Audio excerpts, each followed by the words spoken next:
marca el inicio de la transmisión en Facebook Live para iniciar con la sesión, por favor. Claro que sí, permítame. No se oye muy bien.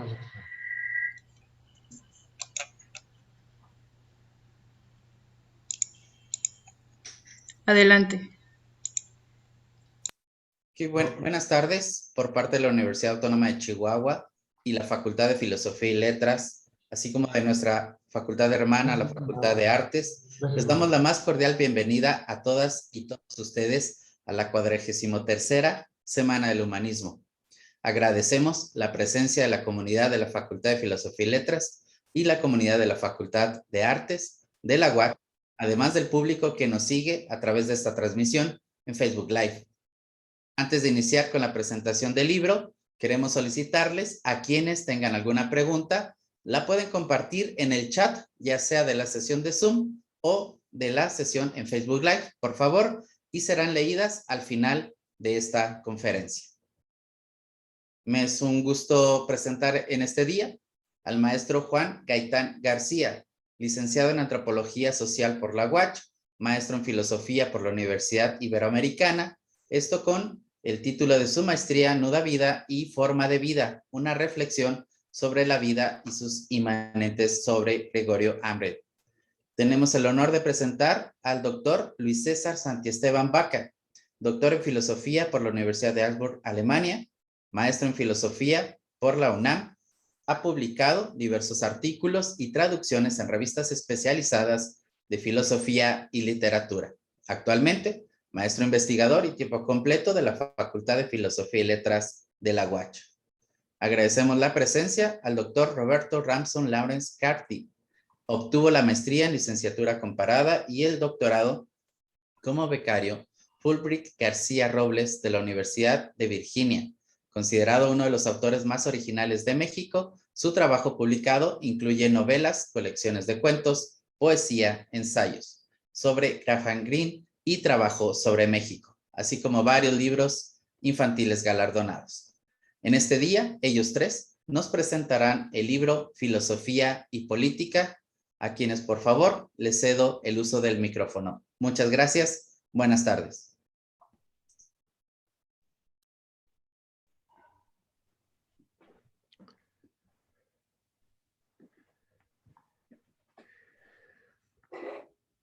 Ok, ¿cuál es el orden? Hola Juan, hola Luis César, tú indica cómo quieres que participemos.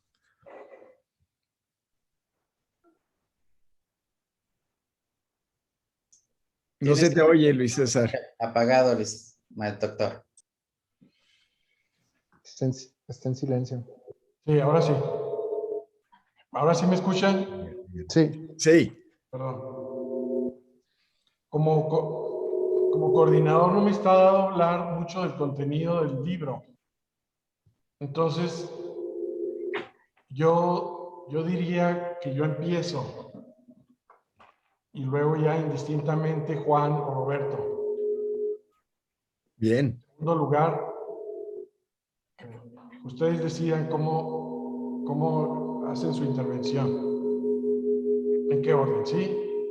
Ok. Pues juventud y belleza sobre vejez y decrepitud, Juan. ¿Cómo ves? ¿Vas? Después ¿Sí? del doctor. Está bien, adelante. De acuerdo.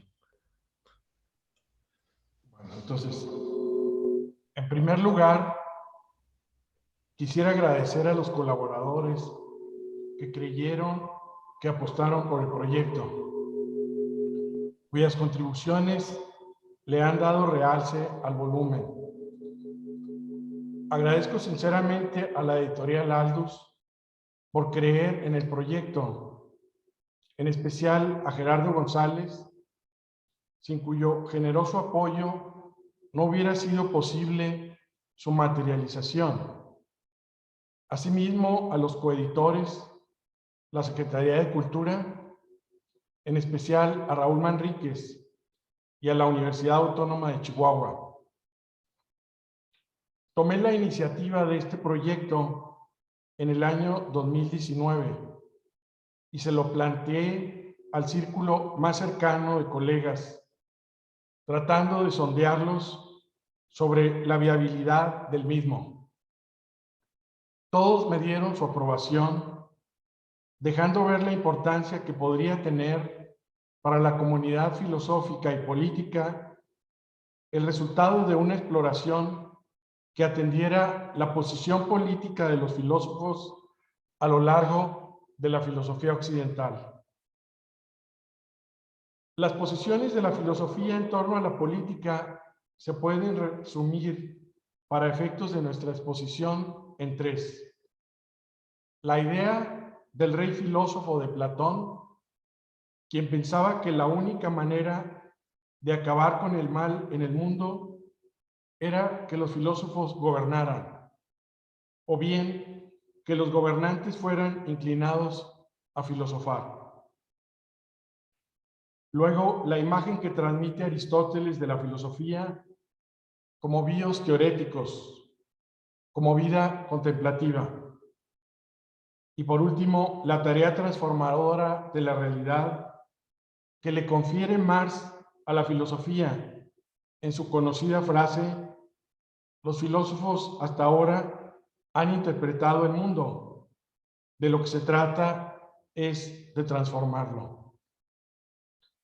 Este libro nace de la honda conciencia de una crisis de la política, pero al mismo tiempo de la acuciante pregunta acerca de lo que le está dado a hacer a la filosofía en vista de tales circunstancias. Este proyecto trata de dar cuenta de la posición que han adoptado los filósofos en torno a la política a lo largo de algunas estaciones importantes. El volumen cubre un número destacado de ellas, pero no es exhaustivo. Faltan Séneca, Marx, Nietzsche, Sartre, por mencionar algunos. Es un libro que trata de las desavenencias de la relación entre filosofía y política, de sus ocasionales avenencias, de la desconfianza, recelo y reserva que causa la política a la filosofía.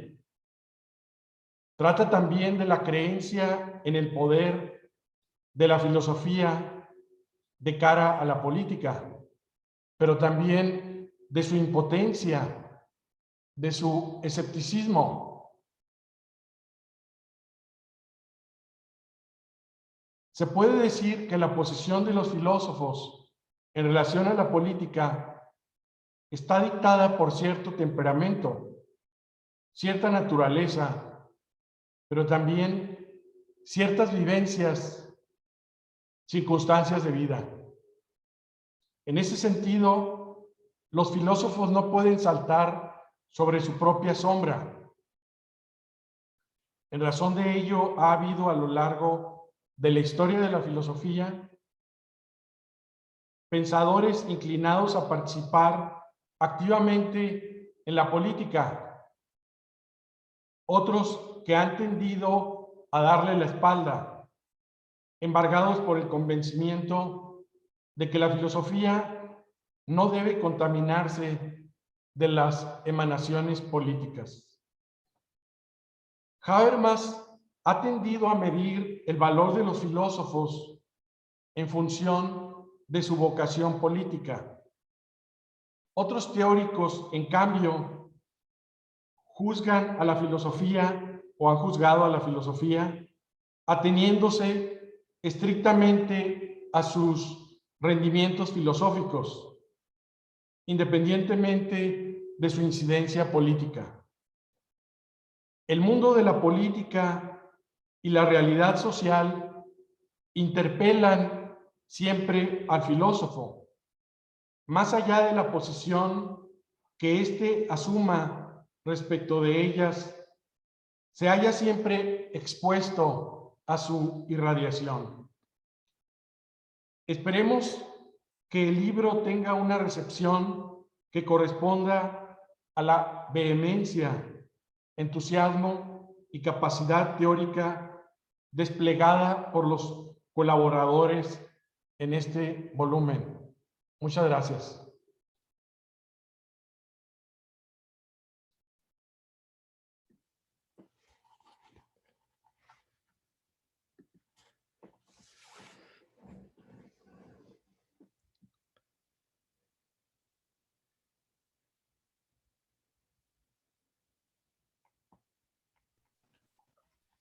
Ok, creo que es mi turno, ¿no? Bueno, el libro realmente es, bueno, los textos que constituyen este libro pretenden compendiar múltiples reflexiones respecto de lo político y establecer en tal ejercicio los puntos de tangencia existentes entre filosofía y política, con la esperanza de no cometer el error de desdibujar la manera en la que ambas están imbricadas. Si bien podríamos afirmar una correlación entre ambas, entre filosofía y entre política, lo que se pone en juego es encontrar los fundamentos de dicha interdependencia a partir de la obra de pensadores ubicados en Grecia, como es el caso de Platón y Aristóteles, que son los primeros 2 capítulos del libro. Atravesar la modernidad de la mano de Maquiavelo, Hobbes, Locke, Rousseau y Kant, pasar por la escuela de Marburgo, de quien forma parte Hermann Cohen, y llegar al siglo XX a través de filósofos como Heidegger, Hannah Arendt, Levinas, Derrida y Richard Rorty. No obstante, los textos aquí conforman este libro no se agotan en los filósofos mencionados anteriormente, pues el diálogo se extiende mucho más allá y alcanza también, quizá de manera indirecta, a Nietzsche, a Merleau-Ponty, a Foucault, a Espósito, a Lyotard, a Bátimo, a Gamble, a Judith Butler y a Zizek, y muchos otros que marcan las reflexiones filosóficas sobre lo político. Es decir, realmente el libro tiene, digamos, una gama muy amplia, ¿no? Respecto de la relación y de la interacción entre filosofía y política. De la relación señalada en las primeras líneas del párrafo anterior surgen las motivaciones y las provocaciones de quienes se reúnen en este libro para pensar la complejidad de la relación entre filosofía y política. El trabajo aquí realizado a partir de la compilación hecha por el doctor Luis César Santisteban y los textos presentados por Roberto Sánchez Benítez, Roberto Estrada Holguín, Víctor Hernández Márquez, Gustavo Herón, Pérez Daniel, Eduardo Fernández, José Luis Evangelista Ávila, Héctor Mauricio Cataldo González, José Carlos Iracheta y Arturo Ricobobia, sostiene un diálogo, un debate y una reflexión de ida y vuelta que nos permite llevar la política hacia cualquier rincón de lo humano, pues no hay experiencia que pueda separarse de lo político. Existir políticamente es moverse dentro de lo que hay, mientras está absorto en la existencia. Política y filosofía están trabadas de forma inseparable, pues hay política porque hay mundo, y desde el nacimiento el ser humano se desliza en dicho mundo. Desplegarse en el mundo no solo es moverse entre las cosas que existen, sino que es estar en relación con otros, es estar atravesado por otros, es ser afectado y es afectar a otros. En ese sentido, hay política. Este texto acomete esta reflexión desde la introducción, donde Luis César Santisteban se refiere a las intenciones de Nietzsche por evadir el mundo de lo político de la siguiente manera. Nietzsche habla aquí de que el filósofo debe abstenerse de la política, a fin de que pueda consagrarse a sí mismo, a la filosofía, lejos de la esfera pública que fomenta la dispersión e inhibe el pensamiento político. Se abre aquí un problema fundamental para la reflexión respecto de lo político. ¿Es realmente posible alejarse de la política y caminar al margen de ella? ¿No precisa lo humano de lo político para afirmarse en tanto que humano?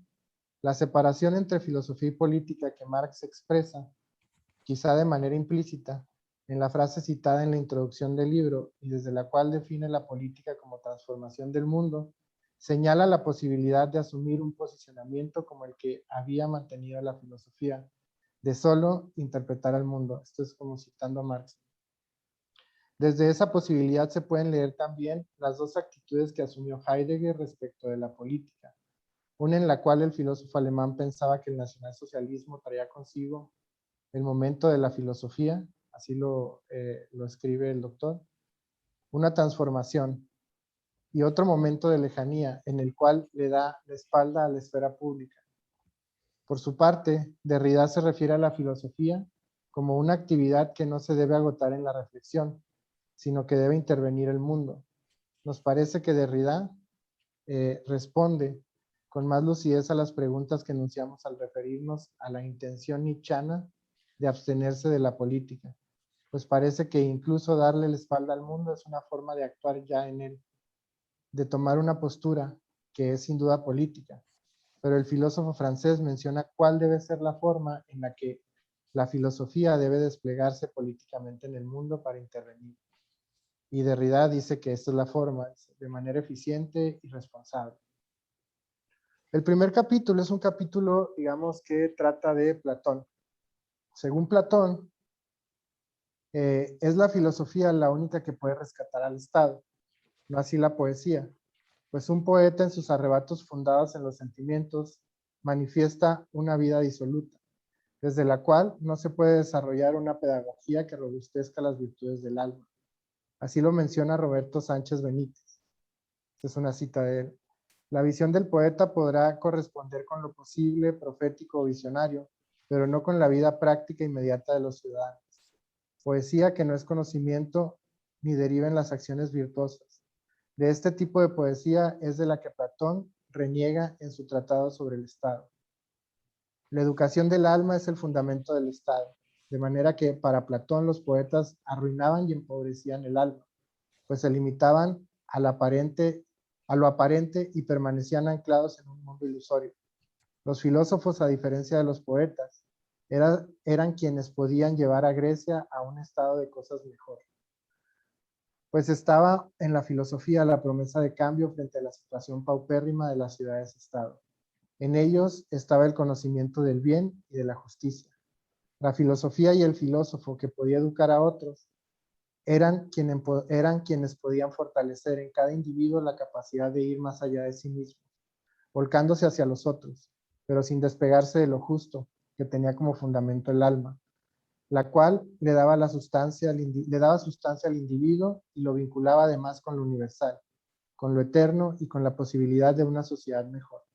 Únicamente el filósofo, mediante apegarse a su alma, podía producir un estado duradero y sólido.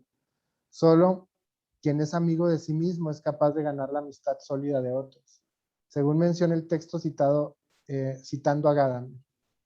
De esta forma, ocuparse de sí mismo no representa para el pensamiento platónico un acto egoísta, pues la persona y su alma están vinculados socialmente y atravesados por aquello que les sobrepasa, de tal manera que cuidar su alma es también preocuparse y ocuparse en aquello que le es externo.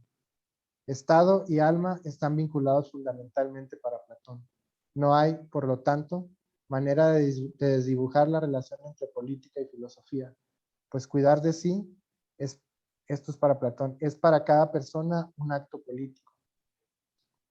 Existe en Aristóteles una relación entre ética y política, pues desde las primeras líneas del texto escrito por Roberto Estrada Holguín se hace mención la definición aristotélica de la polis, la cual, en tanto que comunidad, tiene por objeto alcanzar el bien. Esta comunidad política está compuesta de dos comunidades, la familia, el oikos, y la villa, la come. La polis termina siendo el fin último de las comunidades que la componen y, por lo tanto, para el pensamiento aristotélico, de ahí afirman su naturaleza. La familia y la villa no tendrían razón de ser si no existieran para conformar una comunidad mayor. Esta última es la única de las tres que logra ser autárquica, de manera que es en la polis en la que se pasa de la mera vida y las necesidades que ésta impone a la vida buena. Es en este punto en el que la ética y la política se vinculan, pues no se puede alcanzar la vida buena si no es habitando y desplegándose en la polis. Únicamente en la comunidad política donde el ser humano encuentra su telos, es donde el ser humano encuentra sus telos. De tal manera que la polis se afirma como algo natural, pues sin ella los seres humanos no podrían reconocer su arjé, puesto que no reconocerían para qué están en la existencia. La polis tiene un peso ontológico en la medida en que en ella el ser humano tiene acceso al logos, es decir, es en la comunidad donde la naturaleza, en sentido biológico, es superada y se alcanza un sentido de naturaleza humana. Si existe un orden natural entre villa, familia y polis, sería obligado preguntar entonces, ¿quién gobierna y quién es gobernado? ¿Existe una jerarquización natural en Aristóteles? ¿Existe también una afirmación natural del esclavo? Sí, pero tal posición dentro de la comunidad se adquiere a partir de las diferentes funciones que cumple cada uno. Es decir, quien gobierna lo hace porque tiene la capacidad para hacerlo de buena manera. Y quien es esclavo cumple una función, según el texto, dentro de la comunidad, dentro del todo. No lo hace por sometimiento. La aparición de Maquiavelo dentro del pensamiento tiene de fondo una intención de colocar la política dentro de una dimensión científica y arrebatársela así al pensamiento filosófico. Esa y otras dos han sido quizá las tres atribuciones dadas históricamente al pensador italiano, como señala Víctor Hernández. La separación de la política respecto de la ética para afirmar la primera como un intento de conservación del poder. También se le concibe como uno de los primeros promotores del Estado moderno y como consecuencia de las dos atribuciones anteriores, que era la separación de la política respecto de la ética y que era, digamos, la fundación del Estado, se le considera el encargado de separar filosofía y política, para convertir a esta última en una ciencia.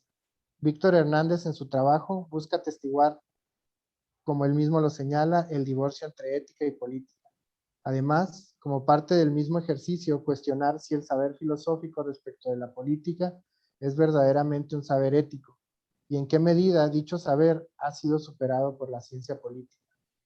Para llevar a cabo esta empresa, el texto echa mano de dos filósofos del siglo XX cercanos en tiempo, pero lejanos en su posicionamiento ideológico político, a saber, Max Horkheimer y Leo Strauss.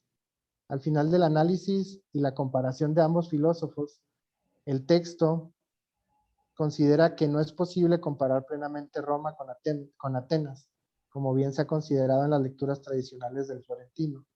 No obstante, se puede reconocer en Maquiavelo la influencia que deja en él Agustín de Hipona, de manera que tal disyunción no se cumple del todo.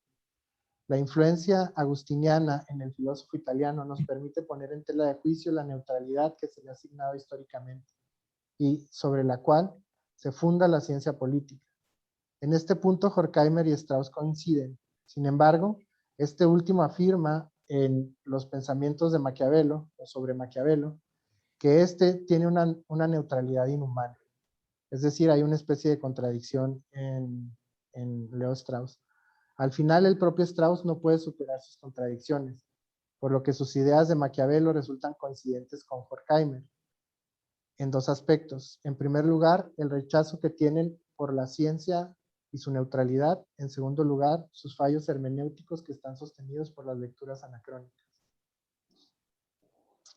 Aquí el autor del texto se fundamenta en la versión que tienen dos historiadores de Maquiavelo. Y en ese sentido, marcas de cierta manera las fallas, por decirlo así, de la filosofía respecto o en relación con la ciencia política, o con la ciencia en general. El recorrido...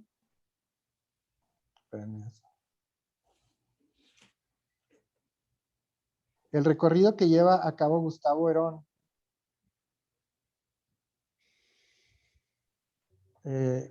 Pérez Daniel tiene por lo menos 3 estaciones.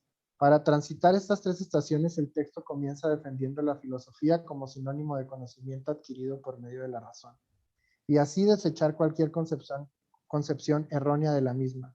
Hobbes lleva a cabo una revaloración de lo corpóreo y lo accidental, es decir, el filósofo restituye el plano óntico y lo coloca en el centro digamos, de la teorización. Cuerpo y accidente nos vinculan al mundo exterior y nos colocan dentro del universo social. Estos, por lo tanto, establecen las condiciones de posibilidad para el despliegue ético y político. Es a partir del caos existente en el estado natural que es necesario el Estado y su fuerza para la conservación de la paz. La propuesta política de Hobbes tiene una antropología y una ontología de fondo, pues al esencializar lo humano desde la accidentalidad del cuerpo, es preciso crear una institución artificial para dar un orden y garantizar la paz. El Estado impone sobre la sociedad una forma de control, instaura una realidad social calculada. De esta forma, el filósofo inglés, en lugar de entender la filosofía política como sabiduría respecto de la praxis social, la entiende como un organismo que busca establecer un orden correctamente elaborado.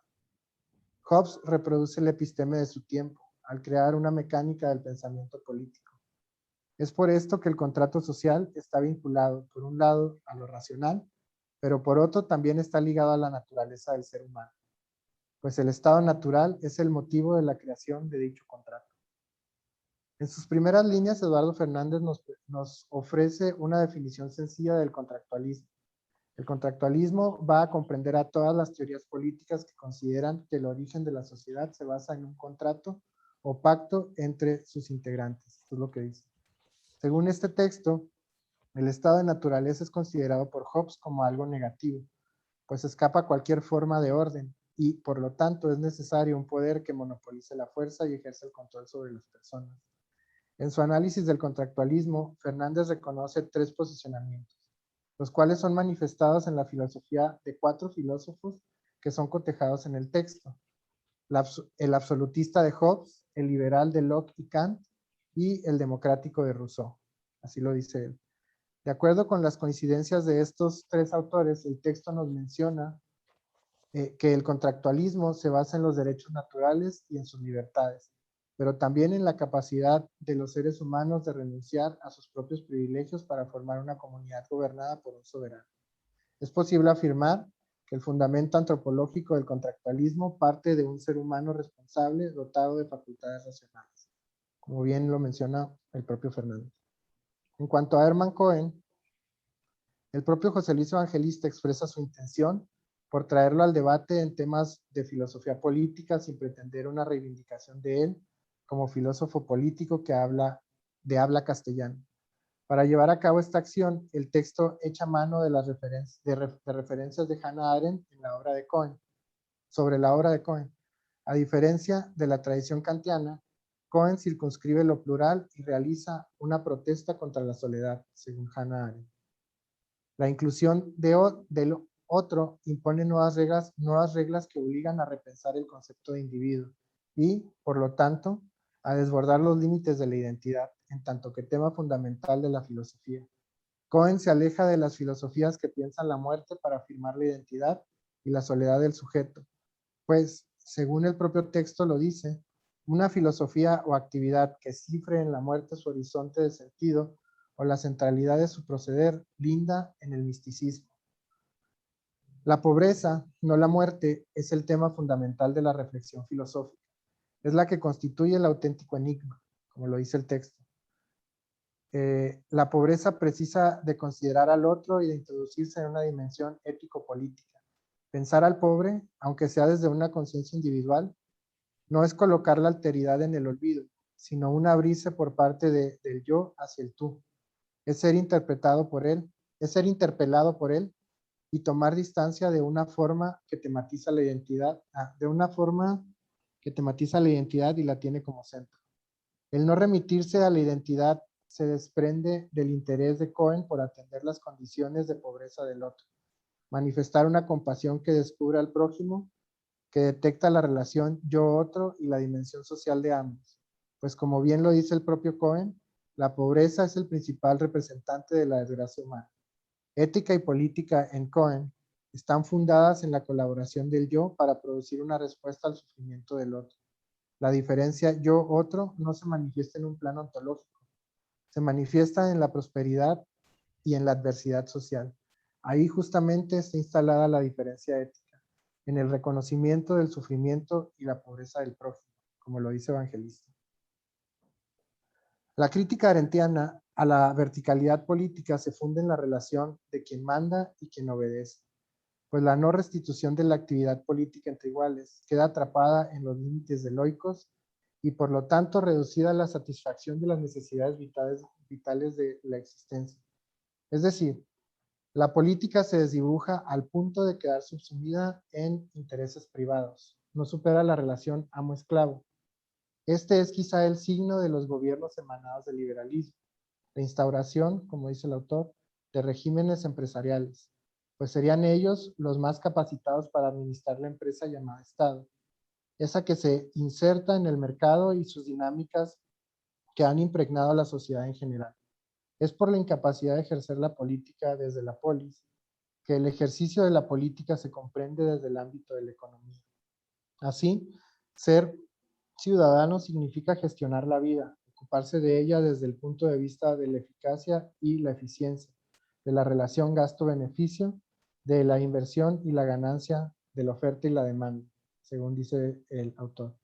La crítica es brutal por parte de Héctor Mauricio Cataldo para un mundo paupérrimo fundado en lo económico y que no logra tocar la dimensión política. Constituye la ética y la teoría de la subjetividad subyacente a tal proyecto ético levinasiano una resistencia al orden biopolítico que se ha impuesto como la forma moderna del ejercicio del poder.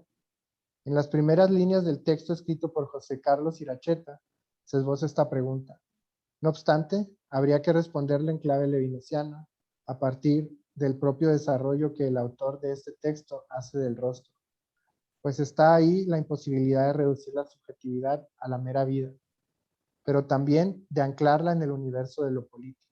La ética en Levinas rompe con la institucionalización que instaura la política, pues se coloca en un momento anterior, en un instante impolítico, que es radicalmente político, en el que únicamente se lleva a cabo la relación cara a cara. La política aporta componentes de guerra, pues en esta paz sostenida por la artificialidad de lo igual se desdibuja el enigma y se suspende la alteridad del otro. La política tiene límites, los cuales quedan expuestos en el encuentro del mismo con el otro.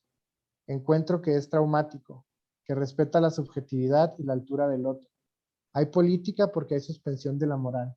Esto es una anulación de la alteridad.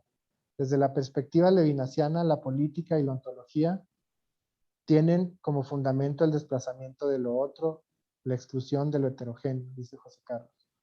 No obstante, el otro puede estropear cualquier manifestación de la totalidad, pues permanece ausente. Es decir, en tanto que no se agota en la presencia misma, de manera que ni siquiera dándole muerte se logra encerrarlo dentro de una totalidad. El engullimiento de la vida en la política, el intento por reducir al otro a su bios, que es la rúbrica de la biopolítica, se confronta con los límites que plasma la altura y la infinitud del rostro. La deconstrucción derridiana no pretende aislarse en un plano meramente teórico. Así lo dice el propio filósofo en Fuerza del Libro. De este punto le resulta imposible a Derrida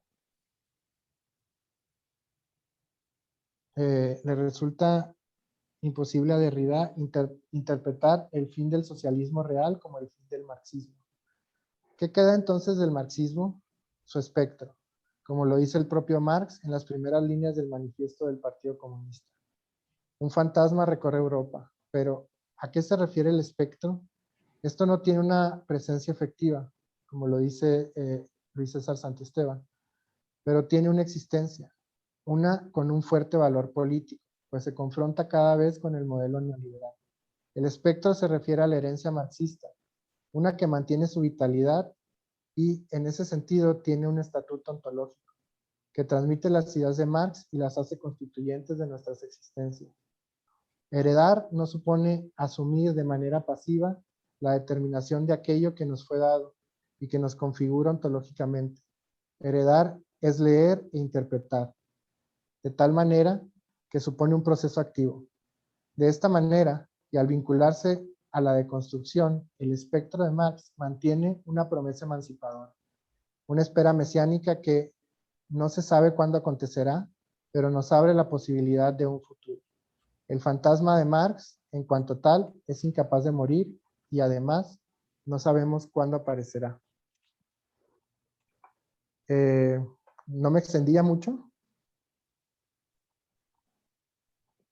No, en absoluto.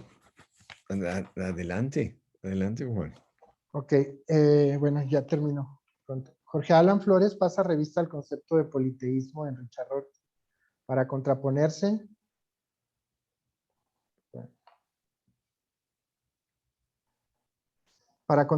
a la relación que encuentra entre epistemología y monoteísmo. Ambas buscan un arraigo a la verdad eterna y crear una jerarquización de lo político. Esta jerarquización abre un universo prehistórico y desvaloriza cualquier forma de praxis y de realidad histórico-social. La cultura monoteísta que instaura el pensamiento judio-cristiano, la referencia la hace Jorge Alan Flores a Génesis 1.26, donde dice, hagamos al hombre a nuestra imagen y a nuestra semejanza. Y aquí viene, digamos, la palabra clave, que dice, y señoree sobre los peces del mar, sobre las aves de los cielos, sobre las bestias, sobre toda la tierra y sobre todo reptil que se arrastra sobre la tierra. Una deontología, dice él, de la obediencia y la fidelidad, pero también del cacicazgo del mundo y la naturaleza. Jorge Alan Flores hace referencia a una lectura bíblica en la cual hay dos versiones de Cristo. Una versión extraída de los primeros 3 evangelios y una versión extraída del libro de Juan. El Cristo del Evangelio de Juan, dice él, es el personaje que se erige como el Salvador por su identidad con la verdad y el ser. Y con ello el ideal cristiano del servicio se vio disminuido. ¿Por qué? Porque es en Mateo donde, en el Evangelio de Marcos, en el Evangelio de Mateo, donde Cristo o donde Jesús se refiere a que tuvo hambre y se ancla en una vida concreta, en una vida, digamos, corpórea y en una vida de necesidad. El Evangelio de Juan, por su parte, aborda a Cristo a partir de un interés teológico, a partir de tratar de dar una explicación al triteísmo. Si bien ambos operan dentro del mismo canon, como dice él, y son exhibidas como parte sustancial de la doctrina, no brillan o no resuenan de la misma manera. Rorty asume que Cristo, el Cristo de San Juan y el Cristo de Mateo, son, al parecer para él, dos deidades distintas. Y en este sentido, los escribas testifican una suerte de olvido por parte de Cristo, por parte, perdón, del Evangelio, de la lectura bíblica, a un Cristo distinto.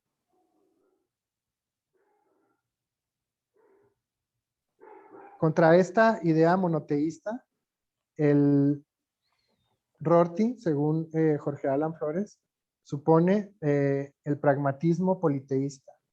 Este pragmatismo politeísta resulta virtuoso en la medida en que es capaz, como dice él, de dar origen a un comportamiento democrático y solidario en la sociedad. Al otro se le atiende. Esto es un regreso mediante el politeísmo a la ética y a la filosofía.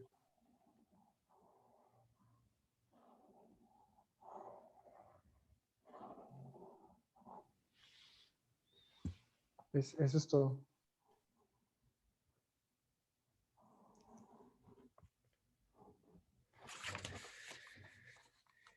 Muchas gracias. En primer lugar, muchas gracias por invitarme a presentar este libro. ¿Se me escucha bien? ¿Sí? Sí. Es un poco difícil esto de las presentaciones virtuales. Lo comentaba con el doctor Santiesteban, porque la presentación es pues, lenguaje corporal y mirada y el gesto y uno le toma el pulso al público si se están aburriendo, en fin. Entonces, con toda libertad, ustedes exprésenme cualquiera de estas cosas, aunque sea de modo virtual. He tratado de acortar el texto y ustedes me dirán, es un texto bastante largo, entonces si les está gustando, interesando, seguimos y si no, en cualquier momento dado me dicen que cuello, ¿no? Entonces, va. La primera parte, filosofía y política, una exploración desde Platón hasta la actualidad. Comenzaré enumerando algunas de las razones por las cuales nos encontramos con un libro valiosísimo. 1. Cito de otra fuente. En septiembre de 1941, Eric Arthur Blair, un vecino de Londres de 38 años, de cara anodina y alargada, sombra de barba marcada y pelo tupido, pluriempleado en el servicio oriental de la BBC, observa cómo su ciudad arde bajo las bombas alemanas. Desencantado, anota la certera reflexión que le viene a la cabeza. Cito: según escribo estas líneas, seres humanos sumamente civilizados me sobrevuelan intentando matarme. No sienten ninguna enemistad personal hacia mí, ni yo hacia ellos. La mayoría, no me cabe duda, son hombres bondadosos, respetuosos con las leyes, que jamás soñarían con cometer un asesinato en su vida privada. Pero si uno de ellos consigue hacerme pedazos con una bomba bien lanzada, no dormirá peor. Están al servicio de su país, que tiene plenos poderes para absolverlo de todo mal. Y se acaba la cita, el apunte. Eric Blair firmaba en la prensa como George Orwell. Y nos vamos a topar con George Orwell y Vladimir Nabokov en el libro de Rorty, ¿no? Y Orwell es uno de los héroes de Rorty como novelista. Fue uno de los intelectuales más honestos del siglo XX. Algo más silencioso que las bombas, una tuberculosis, se lo llevó 9 años después. Filosofía y política da a entender que el texto anterior es una buena descripción de nuestro impas actual, ya que todos sus supuestos son cuestionables, incluido George Orwell y lo que anota sobre lo que está sucediendo. El punto 2 empieza con describir el mal gobierno que hemos padecido los últimos no sé cuántos sexenios a nivel local, estatal, nacional. Entonces me lo brinco en buena medida porque pues todo esto lo conocemos muy bien y me voy nada más a la segunda parte de ese segundo punto. Como bien dice el filósofo quien compila este libro, vivimos en tiempos aciagos, inciertos, donde incluso cada quien vive desde convicciones, creencias, deseos, miedos, todos encontrados. Es raro conocer a alguien que sea de una sola pieza, por así decir. Es mucho más común la confusión o por lo menos la perplejidad, la indefinición política o ideológica. Y esto, por vez primera, creo, es un fenómeno si no global, casi global, y no el globalismo deseado, o solo en parte, por la democracia liberal y el capitalismo. Es decir, es un libro dolorosamente actual y necesario. El tercer punto. Reúne a 12 filósofos hispanoparlantes, contemporáneos y mexicanos, de distintas edades, en un proyecto que me parece, si no único, poco común. El valor de sus ensayos y de su buena escritura, que lleva a leerlos con gozo, y la pluralidad de sus visiones, propuestas, posicionamientos. También resaltar el valor pedagógico de la antología. 4. Lo abarcado es pensamiento en su mayoría europeo, pero no por ello eurocentrista.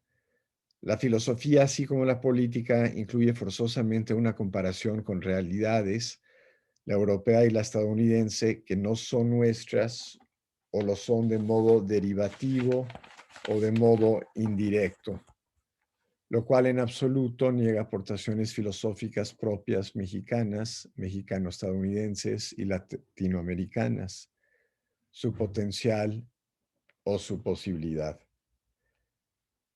Y aquí me brinco toda una página que es sobre el problema del sujeto moderno en una realidad y en una historia como las nuestras. Quizá leer nada más la última parte. Tenemos un equivalente a la Reforma, a la Ilustración, al Romanticismo, al Cientificismo, al Positivismo, y no en el sentido de modas o estilos. Cuando se habla entre nosotros de ciudadanos, sociedad civil, impartición de justicia, pensamiento crítico, autonomía ética, flujos, procesos, proyectos, seguimiento, subsidiariedad, identidad, solidaridad, comunicación, transparencia, buen gobierno, autoridad, funcionarios de carrera, funcionarios de Estado, políticos, Estado-nación. ¿Qué entendemos por ello? ¿Tenemos un entendimiento en común? Y en otra parte de este mismo punto, digo que no es asunto de mejor o peor. Si no compartimos un glosario, incluso si no compartimos juegos de lenguaje, y por supuesto compartimos ambos, pero ¿en qué sentido nos describen políticamente en cuanto a cómo somos gobernados y cómo escogemos ser gobernados? ¿Y en qué sentido es o tendría que ser la filosofía el principal agente en esta tarea pedagógica? Nos hallamos en una torre de Babel, o como le sucedió a Irlanda cuando se enorgulleció de volverse nación-estado, cuando éstas, después de 2 guerras mundiales, ya habían pasado de moda. O como nos sucede en México, que con todo y nuestro catolicismo dolorista y de Viernes Santo, además de nuestro anticlericalismo, nos parecemos a la Iglesia Católica por premodernos, antimodernos, modernos y posmodernos, aunque sea difícil ordenar aquello. 3. Filosofía y política se pregunta cómo definir, cómo entender a la política, pero más cómo devolverle su dignidad y valor. ¿Tiene algo que ver la filosofía con la política o es más inteligente estudiar derecho? ¿Se puede ser estadista en el México de hoy? ¿Existe tal cosa como un funcionario de carrera? El patrimonialismo, clientelismo, corporativismo a la mexicana, autoritarismo, no inscritos en nuestro ADN, gracias Peña Nieto, pero sí parecieran transgeneracionales e imbatibles. Es tarea de la filosofía cuestionar la noción de individuo, de yo fuerte, tanto en su versión latina y napoleónica de culto a la persona. Nuestros presidentes y gobernantes no se sacuden el complejo de caciques, imposibilitados de no inflarse como en una enfermedad, de no subirse en su ladrillo sin importar la altura del mismo, e incapaces de formar equipo, así como en la versión septentrional gringa del self-made man, con tan nefastos resultados. Pero ¿es la filosofía el mejor sitio desde el cual pretender abordar, entender, criticar, cambiar lo anterior? En lo personal pienso que sí, pero no habría que olvidar a Goya cuando dice que el sueño de la razón produce monstruos. ¿Cómo entender lo anterior? ¿Que cuando la razón duerme se producen monstruos? ¿O que es el soñar, quizá despiertos, de la razón que los produce? ¿Cuál es la relación de la filosofía y de la política con las ciencias sociales o la teoría crítica? Existe también una facultad de ciencias políticas y sociales. Este libro pretende señalar algunas de las diferencias y semejanzas entre la filosofía y la política desde sus orígenes y a lo largo de su historia en Occidente, así como los momentos en que se bifurcaron o llegaron incluso al divorcio. Hay valores socráticos que marcan a toda la filosofía occidental, su antropología, su política, a lo que entendemos o se ha entendido por humanismo. En lo personal, creo que deben ser centrales en la formación de la persona y de la polis. A la vez, sin embargo, en la realidad actual, el pensamiento crítico, el diálogo, la razón, la duda, la escucha, la empatía, o nunca se volvieron hábito o han sido relegadas a facultades como las nuestras, donde la enseñanza de estos valores se vuelve de poco peso o marginal para la sociedad en general. Nos engañamos al pensar que no siempre fue así. 6.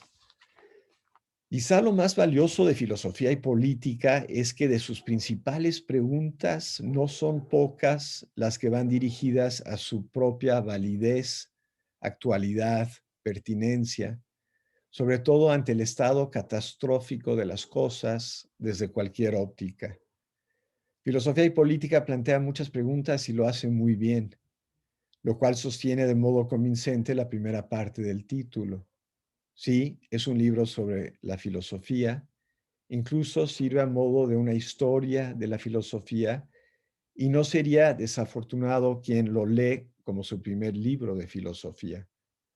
Aquí la filosofía es fascinante, contestataria, contradictoria, una disciplina, discurso, lenguaje, práctica, campo, que al menos en este siglo XXI resulta una criatura amorfa y difícil de tomar con la mano. En los 90s del siglo pasado hubo un proyecto conjunto de varias editoriales de obras de ficción titulado Fin de Siglo, que aparte de este nombre en la portada incluían el siguiente texto de Italo Calvino. El milenio que está por terminar vio nacer y expandirse las lenguas modernas de Occidente y las literaturas que han explorado las posibilidades expresivas, cognitivas e imaginativas de esas lenguas. Y el futuro de la literatura consiste en saber que hay cosas que solo la literatura, con sus medios específicos, puede dar. Filosofía y política parece plantearnos la misma pregunta, pero con respeto primero a la filosofía y segundo a su relación con la política, de existir tal relación. La futura división a la que pertenecemos tenía por nombre, si no mal recuerdo, Cultura, Artes y Humanidades. Quizá por inercia o falta de creatividad llevaba el mismo nombre que el doctorado de la DES. Y me estoy dando cuenta que no. Educación, Artes y Humanidades. Algunos filósofos y no filósofos insistieron en que el nombre debía incluir filosofía. Se debatió, se firmó un documento pidiendo el cambio y se cambió a Filosofía, Artes y Humanidades. ¿A qué se debió lo anterior? ¿Quién es filosofía? ¿Qué es lo propio de ella?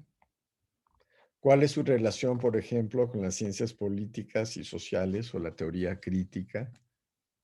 ¿Cómo convencer a tu hija o a tu hijo que estudiar filosofía es una excelente decisión, ya que formará al joven o a la joven universitarios mejor que cualquier otra carrera?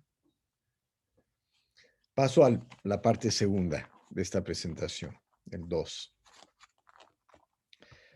Debo reconocer que ahora me abruman las notas de lo que escribí en los márgenes de filosofía y política sobre el mismo texto. Me servirán en un futuro para desarrollar con más tiempo y atención ciertos trabajos comparativos y temáticos. Quisiera dedicarle una presentación a cada uno de los ensayos y autores incluidos en esta compilación, que son muy dignos de ello, pero solo podré hacer algunas pocas observaciones significativas para mí y que espero sirvan para invitar a quien me escucha a que haga su propia lectura de este libro. Mi mente laberíntica y afán exhaustivo me forzan a trabajar por lo pronto de esta manera.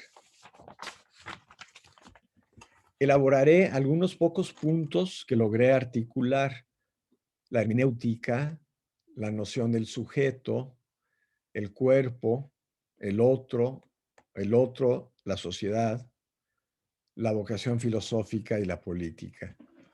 Algunas impresiones, preguntas, observaciones que he logrado conservar sin abrir de nuevo el libro. Aprendo poco a poco a confiar cada vez más en la memoria, que para mí es escasa y de muy lenta sedimentación. Son las siguientes. Y agrego que este ejercicio ha sido para mí como una educación continua y la agradezco. Mucho mejor que media docena de cursos en el CUD. Entonces, primero, la hermenéutica recorre el libro. ¿Cómo entenderla? ¿Cómo aplicarla? La manera en la que varias lecturas de distintos filósofos o politólogos nos dicen cosas muy distintas sobre las lecturas en sitio, sean de Platón, Aristóteles o Maquiavelo, por nombrar unos pocos. En el caso de este último, Horkheimer opta por una interpretación naturalista de Maquiavelo y Leo Strauss por una interpretación esotérica. Hernández Márquez, autor del ensayo, muestra lo problemático de cada una de estas interpretaciones. Las causas materiales del progreso para Horkheimer y el conocimiento de las leyes históricas que pueden servir para el progreso de la humanidad son la principal aportación del florentino. Pero para poder llegar a esto, Horkheimer echa mano del subjetivismo, de creer poder conocer las intenciones del florentino y de plantear causalidades en la historia de las ideas que resultan anacrónicas. Cito, la lectura de Horkheimer es presentista, naturalista y materialista. Y se cierra la cita. Maquiavelo para Strauss, y cito de nuevo, se embarca en un proyecto hermenéutico que adquiere el aspecto de una teodicea, al reconocer en él algo más alto y profundo que la llana y mundana maldad. Se acaba la cita. Aun cuando tome demasiadas licencias a la hora de fundar sus juicios en los textos mismos, se le reconoce a Strauss, cito, recuperar los grandes temas de la filosofía política clásica en una era donde el positivismo y el historicismo parecían haberle cerrado definitivamente las puertas. Mientras que Horkheimer considera a Maquiavelo un humanista imprudente al hacer tan accesibles sus ideas, Strauss lo ve como forzado a elaborar un doble discurso para evitar la censura y ser acusado de blasfemo. Así que leerlo es estar alertas a las claves lingüísticas que fungen como señales, junto con muchas otras herramientas retóricas que le permiten comunicarse con sus contemporáneos y con nosotros como, y cito, el paladín por excelencia de la negación de la verdad revelada. Así que simplificando, para Horkheimer, Maquiavelo es un protomoderno que ha proyectado el Estado antes de su creación, y para Strauss, Maquiavelo es el artífice de todos los males sociales que llevaron a la destrucción radical del viejo mundo. Si para Horkheimer hacer justicia a Maquiavelo requiere mirar de atrás hacia adelante, desde un punto de vista premoderno, para Strauss leer a Maquiavelo requiere de, cito, condicionar de alguna manera el problema teológico político como problema fundamental de la filosofía política. Se acaba la cita. Los dos filósofos son todo menos entusiastas. Se podría decir de ambos que sus interpretaciones tienden a unívocas, a la vez que el ensayo de Hernández Márquez tiende a equívoco, lo cual solo señala el valor de lo dicho como tal de Ricoeur, del trabajo comparativo y de la siempre necesaria relectura. No hay pues tal cosa como un libro abierto. Aplica el modelo de comunicación de Roman Jakobson con sus 6 factores funciones. Qué importantes resultan lo emocional, referencial, apelativo, metalingüístico, fático, poético cuando leemos. A mayor número y calidad de explicaciones, mayor comprensión. Tanto Horkheimer como Strauss se remiten a los ejemplos de gobernantes latinos y los tratados escritos por o sobre ellos, así como a la obra de Maquiavelo pero la relación entre este y aquellos y la de Maquiavelo y nosotros resultan lecturas casi diametralmente opuestas. En ambos casos son lo que la academia angloparlante denomina strong misreadings. ¿En qué medida cualquier lectura valiosa no es esto mismo? O no sea esto mismo, es asunto para otro lugar desarrollarlo, ¿no? Podríamos adelantar que la hermenéutica es inseparable de rehabilitar la tradición y volver la racionalidad, y esto puede ser con cualquier tipo de lenguaje, discurso, género. Lo anterior nos lleva a otro ensayo cuya principal preocupación o condición es similar a lo elaborado arriba. Heidegger, La política de los cuadernos negros, de Ángel Xolocotzi Yáñez, en el cual se elabora, a mi parecer, tres grandes tópicos. Cuando la lectura de una obra se empobrece, se banaliza, se politiza de modo maniqueo o respondiendo a intereses propios o de una colectividad, lo cual se comprende, pero tiene dos aristas. Una luminosa, por así decirle, que es la pregunta de la relación que guardó Martin Heidegger con el nacionalismo, nacionalsocialismo, y más importante, la relación que guarda su obra filosófica y personal con el nacionalismo y por ende, si es en términos platónicos, de seguir siendo digno de la vocación pedagógica de la filosofía.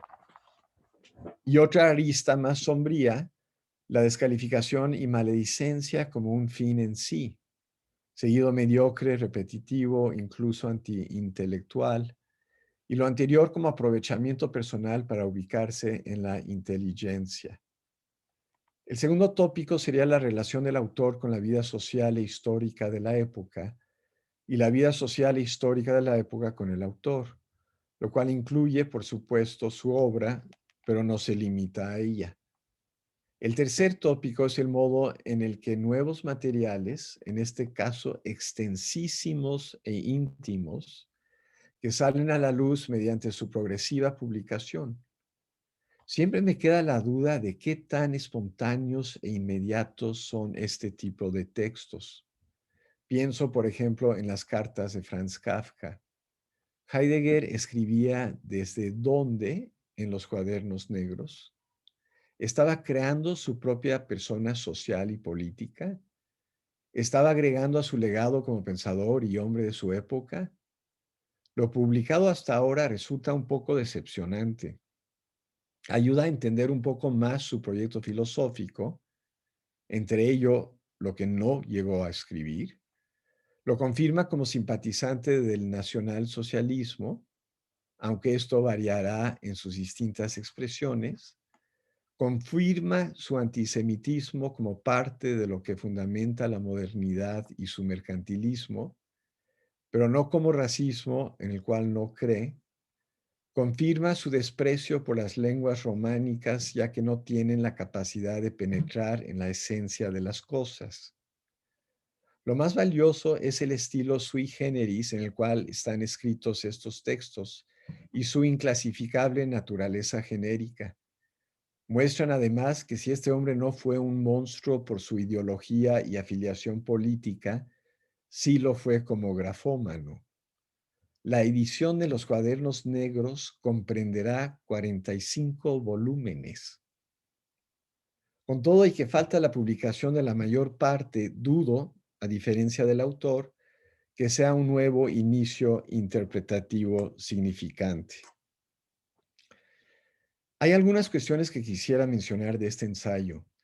Cuando se habla de, cito, una lectura de carácter científico y no tanto de rabietas personales a partir de ciertas preferencias, ¿qué entender por carácter científico? Me topo con esta nomenclatura bastante seguido y me parece que la autoridad hermenéutica no pretende incluirse en la metodología científica, al contrario, y que tampoco obedece a la descripción diltheyana de ciencias del espíritu y ciencias de la naturaleza.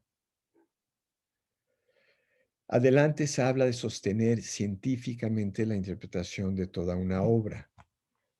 Cito, el gran reto de esta nueva historia se halla en erradicar aquella vieja idea de que con lo publicado hasta el momento ya se tiene lo esencial de lo que dijo e hizo Heidegger. Responde al círculo hermenéutico que yo siempre he concebido más como una espiral y que no tiene fin. ¿Se puede hablar de tener una imagen final de un pensador? Hacerlo, me parece, es antihermenéutico. Cito, no obstante, muchas de sus posturas y aseveraciones no están libres de prejuicios. Eso se muestra claramente por lo menos en 12 citas en las que a partir de 1938 Heidegger deja ver cierta ingenuidad en su concepción del judaísmo. Termina la cita. Es una aseveración problemática, casi disculpa.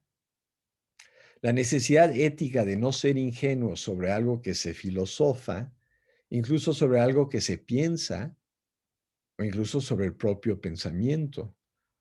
Por algo la crítica a las ideologías le pisa los talones a la hermenéutica de Ricoeur. Algunos ejemplos de esta ingenuidad. No hay evidencia de que haya leído los protocolos de los sabios de Sion. Compara el cálculo como modo de pensar de la época contemporánea y la cosmovisión judía, que de acuerdo con Heidegger es un mero calcular. Es la dura historicidad del cálculo, del empuje y de la mezcla confusa, mediante lo cual se funda la ausencia de mundo del judaísmo. No son aseveraciones cualesquiera.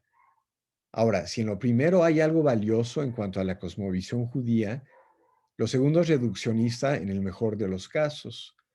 Podríamos argumentar lo contrario. Para el pueblo judío no hay religión sin ética, sin historia, sin mundo. Es el problema hermenéutico de pasar de la generalización a la concreción. La acusación está mejor dirigida, sin perder su generalización casi al vapor, al cristianismo. Tony, el editor alemán de la obra, advirtió que este tipo de afirmaciones antisemitas contaminaban la obra tardía de Heidegger. Xolocotzi Yáñez escribe, quizá toda esta discusión reavivada ya con la publicación de los Cuadernos Negros nos enseña lo mismo que nos enseñó la experiencia de Platón en Siracusa, la incompatibilidad entre la filosofía y el poder. Se acaba la cita. Participa el ensayo de una pregunta que recorre filosofía y política. ¿Cuál es la relación entre ambas y en quienes filosofan cuál tendría que ser, en lenguaje kantiano, su involucramiento en la res pública u otros regímenes?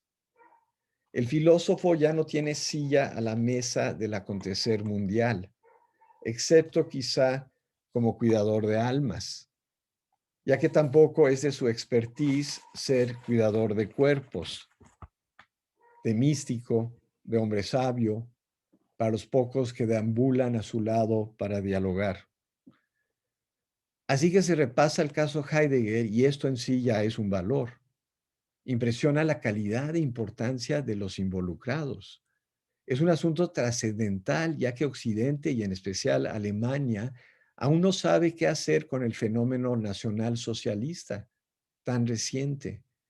Incluso podríamos argumentar que no sabe en qué medida el mundo actual es una continuación o una ruptura con el nacionalsocialismo. Seguramente es una combinación de ambas posibilidades, pero es necesario describirlo para reconocerlo. Se reconoce el debate complejo y plurivocal sobre el caso Heidegger, la gama interpretativa que abarca tantas posibilidades, desde Heidegger como apólogo del nazismo hasta describir su actuar como una resistencia espiritual que buscaba evitar males mayores. Esto segundo me parece poco creíble y rebuscado. Y la necesidad de repasar las cosas.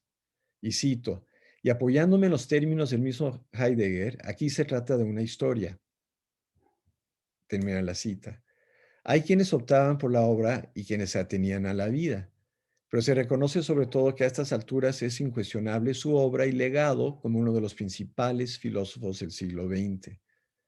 Nada evidencia más esto mismo que la enumeración de sus lectores, filósofos o no, y de los filósofos que lo reconocen como maestro y parte importante de los inicios de su propia filosofía. relación siempre crítica, por supuesto, pero también hablando de la relación maestro-alumno, asunto de inspiración y ejemplaridad. Derrida siempre me ha parecido genial. Su escritura es una retórica bella y brillante. Leerlo siempre es gozoso, aunque por tramos uno no lo entienda. Pertenece más al midrash, a la escritura analógica intuitiva, que al discurso lógico o analítico. Nos persuade, nos conmueve, como lo hace el gran arte. Su prolificidad es en sí un misterio. Es judío y pertenece a leguas al pueblo del libro. Su niñez y adolescencia en Algeria lo vuelven marginal y le otorgan otra perspectiva, aunque luego pase a pertenecer a lo que algunos denominan, sobre todo con cariño, la mafia parisina. La persona que más se le parece, creo yo, en estos atributos es Julia Kristeva. Santiesteban ha escrito una bella apología del espectro de Marx, comenzando por la fascinante relatoría de cómo el argelino francés finalmente escribió su ensayo sobre un pensador que admiraba y consideraba insoslayable y que sus amigos llevaban años solicitándole. Derrida es a Heidegger lo que Heidegger es a Nietzsche, argumenta Rorty. Para Santiesteban, y cito, la filosofía de Heidegger se puede caracterizar como un pensamiento de la diferencia, y se acaba la cita. Diferencia que es siempre violenta para algunos de sus críticos, aunque yo no coincida con esto y vea más la dimensión política en la filosofía de Derrida, una praxis contra el abuso del poder, y como lo dice el mismo filósofo de su propio trabajo, cito, en las entrañas mismas de la deconstrucción reside una dimensión ético-política, aun cuando de modo soterrado. Quisiera concentrarme en lo que me parece el punto focal del ensayo de Santiesteban, aunque haya titulado este de modo poco afortunado, Derrida y el marxismo, al que llega después de una genealogía de su concepto de construcción, que es lo mismo, cito, que es lo mismo un proyecto filosófico que una praxis de lectura. Se acaba la cita, así como clave de su filosofía, así como la historia de una escritura y de cómo filosofa un filósofo. El libro Espectros de Marx, y después de señalar la influencia de Heidegger y la ingente influencia de Freud sobre Derrida, que es el espectro, gran intuición que Derrida halla en su lectura de Marx y que le permite reconocer el fracaso del socialismo real, pero a la vez proponer una nueva lectura de Marx y beta riquísima. Derrida es citado en el libro de Santiesteban, cito, una de las tareas al menos sería, por ejemplo, reconstruir un plan de batalla, el mapa espectrológico de lo que fue, en la ideología alemana, la más gigantesca fantomaquía de toda la historia de la filosofía. Derrida, Espectro 137. Tercero, en respuesta al principal tema del libro, cito, toda filosofía expresa de suyo una determinada posición política, por lo que la política no es un mero apéndice de la filosofía fundamental. No hay, pues, neutralidad en la filosofía. La deconstrucción no se agota en ser una mera especulación teórica, sino que lleva a una aspiración transformadora del mundo. Y claro, muy marxista esto, como comentó el doctor Santiesteban al inicio de esta presentación. Y habría que preguntar en qué medida escribir ya es actuar. Veamos algunas repercusiones o resonancias hermenéuticas de esto mismo. Por lo pronto tenemos lo espectral y lo soterrado, que guardan una relación insospechada con nociones gadamerianas como historia afectual, horizontes, diálogo, incluso con lo propio. Los espectros son propios de una persona o de una comunidad, no son de otros. Esto también guarda una relación con la historia en Walter Benjamin y con la melancolía en Enzo Traverso. Hilvano pequeñas joyas, y son citas. En la interpretación que hace el filósofo francés de Marx, se hace oír sobre todo el espectro. Se acaba la cita. Es inevitable pensar en Hamlet, pero también es una maravillosa sinestesia. Con espectro y soterrado abrimos el mundo del filosofar, el primero en dimensiones reales pero no tan accesibles, y el segundo en lo espacial, el espacio topológico, el paisaje y la escritura como topografías. Derrida se hace eco de la retórica del espectro y Santiesteban lo cita en un fragmento que no podemos dejar pasar. Cito: era, pues, un fallo por mi parte el haber alejado de mi memoria lo que fue lo más manifiesto del manifiesto. Lo que ahí se manifiesta en primer lugar es un espectro. Este primer personaje paterno, tan poderoso como irreal, alucinación o simulacro, y virtualmente más eficaz que lo que tranquilamente se denomina una presencia viva. Se cierra la cita. Santiesteban comenta sobre esto que la presencia y la ausencia no se excluyen mutuamente, que es otro hallazgo también hermenéutico. Y yo agregaría a esto la pregunta: ¿a quién no le recorre como fuego por la espina cuando lee y virtualmente más eficaz que lo que tranquilamente se denomina una presencia viva? Aparte de que no hay nada de tranquilo en una presencia viva.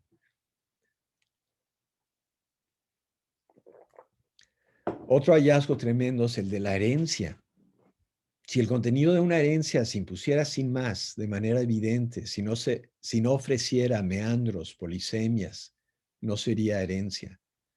Es consustancial a la herencia el desafío hermenéutico.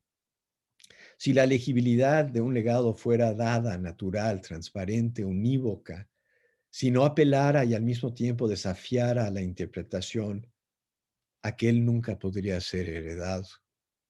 Se cierra la cita. La herencia de Marx es lo que ya siempre se ha posicionado frente al capitalismo para cuestionarlo y denostarlo desde la razón y desde la historia y desde la justicia.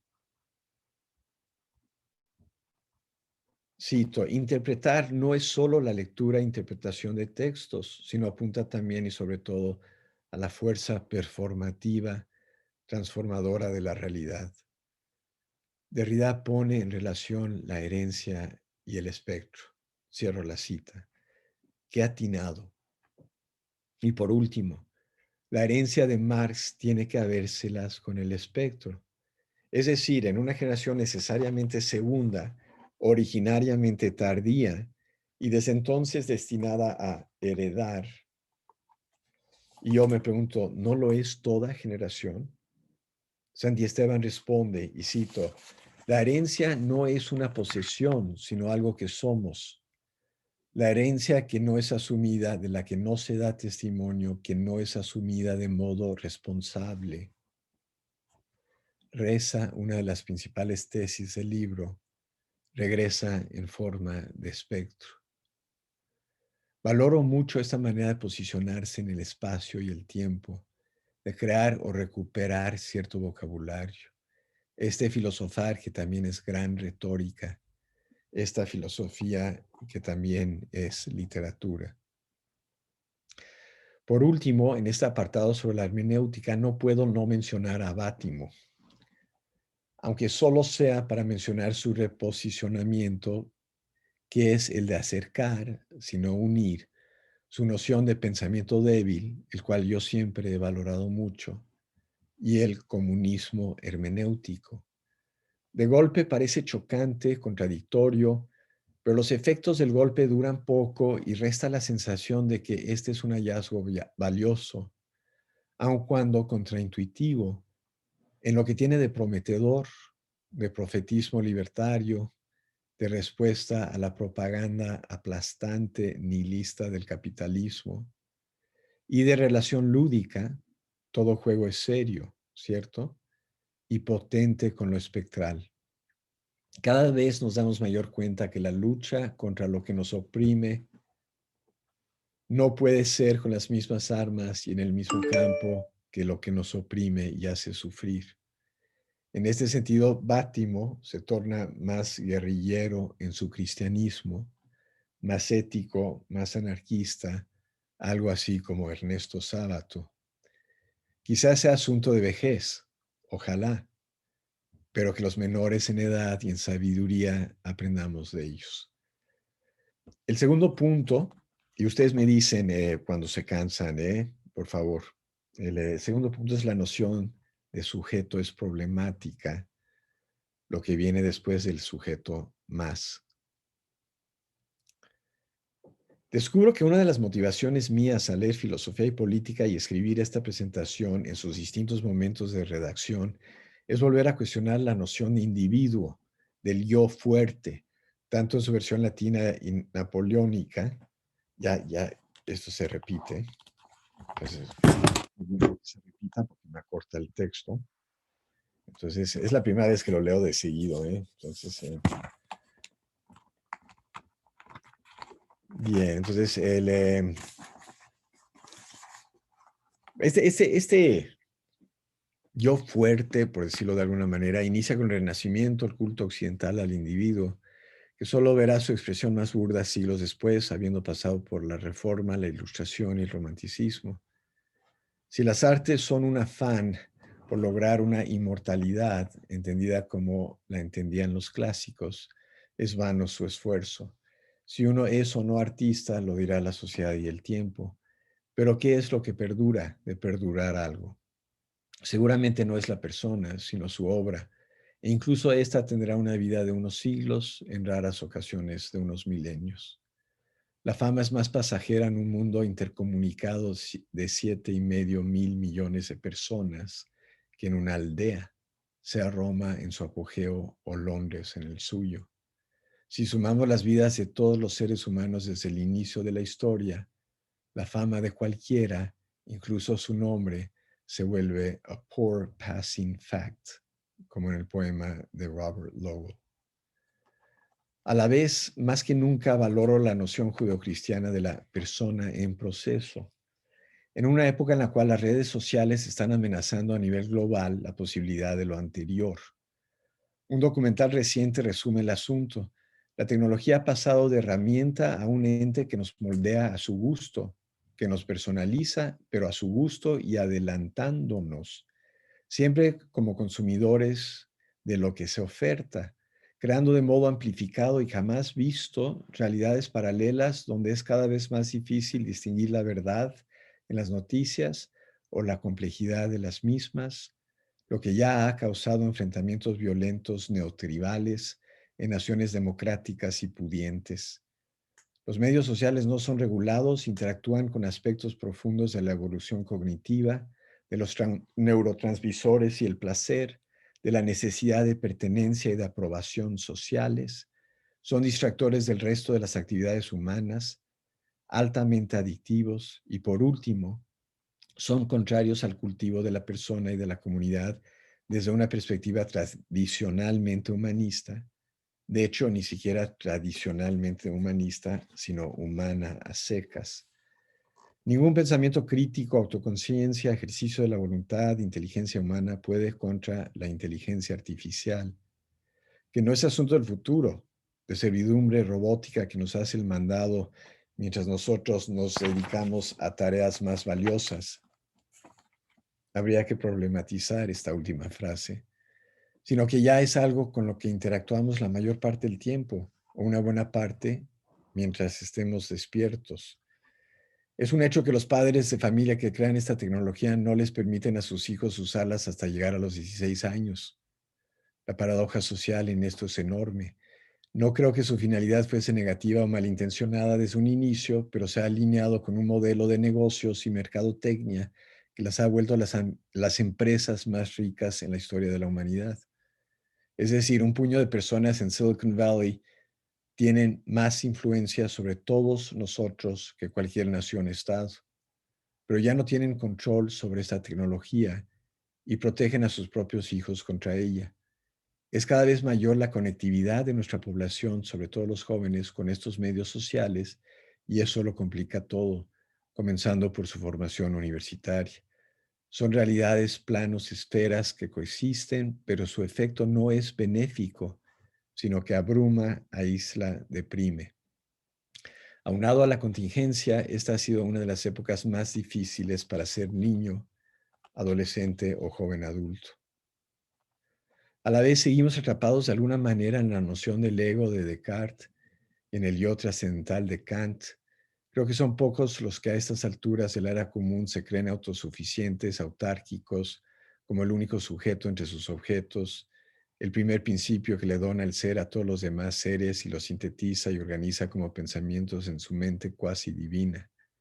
Descartes, al menos como lo estudia y elucida Jean-Luc Marion en su vasta y valiosa obra sobre el mismo, asume una postura más bien apofática sobre Dios, considerándolo infinito e incomprensible, y fracasa en un extraño intento, según Marion, en su teología blanca, de crear su propia analogía de nombres.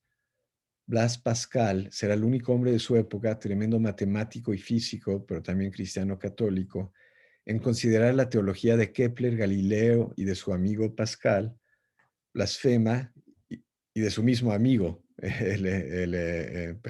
de su mismo amigo Descartes, blasfema e idólatra, en que pretende comprender vía la matemática cómo comprende Dios. En sus tres órdenes, para Pascal el principal es el de la caridad. Para Pascal el amor es previo al conocimiento y tiene su propio logos. Es un modo distinto de ver el mundo que tiene su propia racionalidad, centrada en el corazón, lo cual, aunque pueda limitar la certeza cartesiana, da un tipo superior de evidencia. La caridad de Pascal provoca al mundo. Depende de una mirada distinta, pero mirada que es siempre recibida como don amoroso. El ser pascaliano es radicalmente receptivo, a diferencia de un ego que controla. Y tercero, pero no menos importante, aun cuando el ego es primordial y fundamento del segundo orden, en el tercer orden es desplazado y vuelto insignificante, al grado que ya no somos el centro de atención y el único objeto del amor, sino que nos reconocemos extraños monstruos. En palabras de Marion, cito, superar la figura cartesiana de la metafísica consiste en no amarse a uno mismo así como uno se piensa a sí mismo. Así como es necesario ver la dignidad del ego en el reino del pensamiento, es necesario odiar, entre comillas, el ego en el reino de la caridad, de tal modo que solo Dios permanece para ser amado. Desplazar de este modo al ego es necesario para convertirme en un ser, y para ello no requiero ser visto, ni pensado, ni conocido, pero nada menos que amado. En la teología de Pascal, el segundo orden es incapaz de acceder al tercero o de enjuiciarlo. No podemos comprender lo impensable, sino solo recibirlo en el amor. Pero el cambio de la ontología a la epistemología y su colocación del ego como centro y único garante del conocimiento ya había tomado lugar de modo cabal y contundente, en apariencia sin vuelta atrás. El yo trascendental de Kant, una especie de papalote que se aleja más y más, sin estar seguros si seguimos sujetando el cordel, no es nada sin el mí pragmático y prosaico.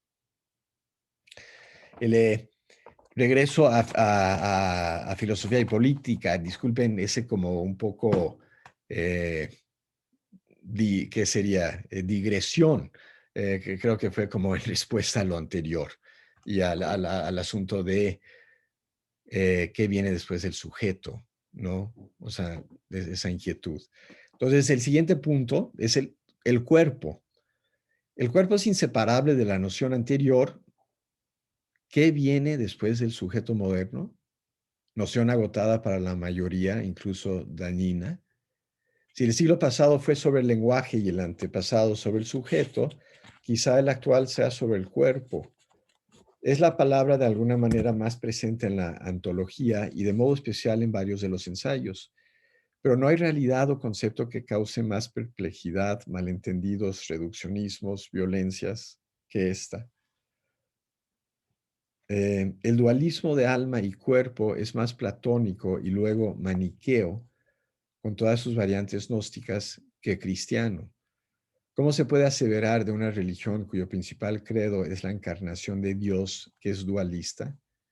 Sin embargo, es lamentable en que muchas manifestaciones de las iglesias cristianas, y quizá de manera especial la católica, parecerían indicar esto mismo.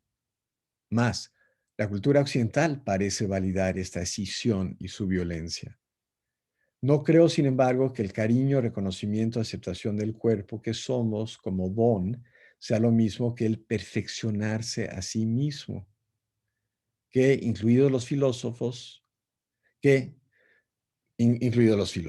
¿no? Ese es un concepto que me causa ruido, sobre todo en Rorty, sobre todo en que uno tiene que ser muchas cosas como hombre o mujer de esta época. Tiene que saber 4 idiomas y tiene que ser muy bueno para bucear y tiene que esquiar y tiene que hacer trucos de magia y tiene que bailar tango.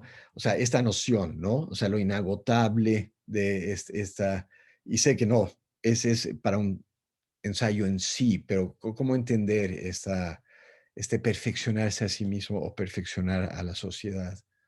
Generalmente el cuidado a sí mismo está contrapuesto a servir a los demás.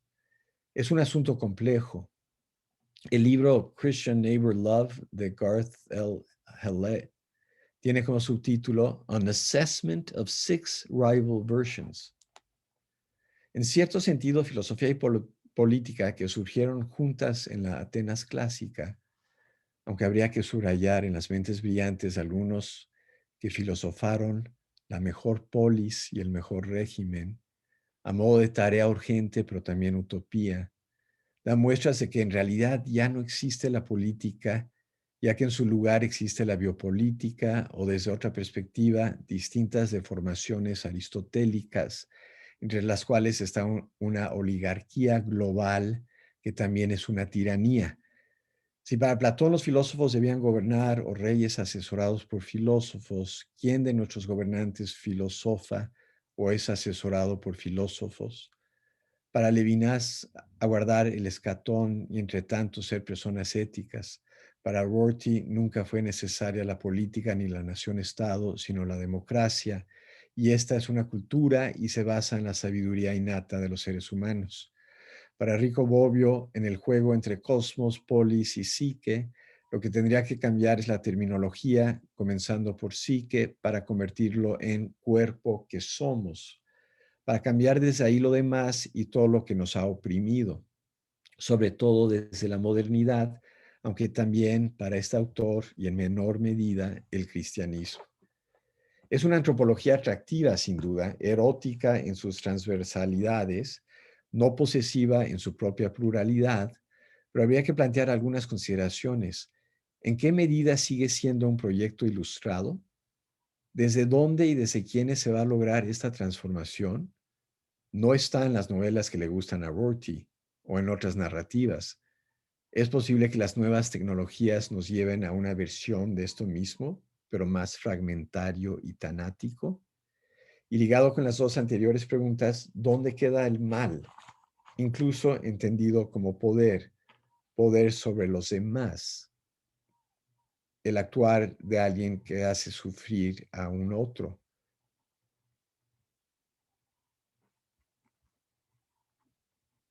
Y con todo, y el beneficioso paso hacia la diferencia como bondad, ¿no seguiría obrando el deseo mimético de René Girard? Me atrae en cuanto a que no tiene como trasfondo una metafísica violenta y el poder entendido como siempre coerción y dominio. Le da un sitio importante a la caridad junto con una esperanza con respecto al género humano. Pero no hay propuesta filosófica política que no tome en cuenta las casi anticuadas, pero todavía muy relevantes hermenéuticas de la sospecha, más lo que nos han enseñado los neofreudianos y neomarxistas, y lo que uno les quiera agregar, lo cual no es de nueva cuenta volver a estas como lo principal, lo determinante humano, pero sí considerarlas, dialogar con ellas.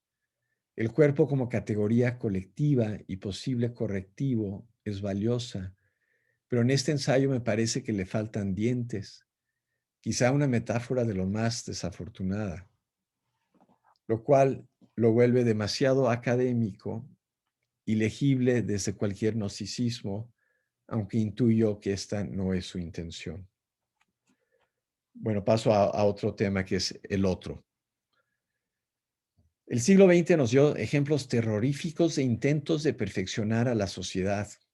La realidad global actual es entendida, por lo menos por cualquier persona cuerda, como algo sobre lo cual no tenemos control, junto con la sombría idea de que nunca lo hemos tenido e incluso que nunca estuvo en nosotros tenerlo, sino más bien una relación menos soberbia, más humilde de coexistencia y menos afán por hacer cosas o transformar las ya existentes.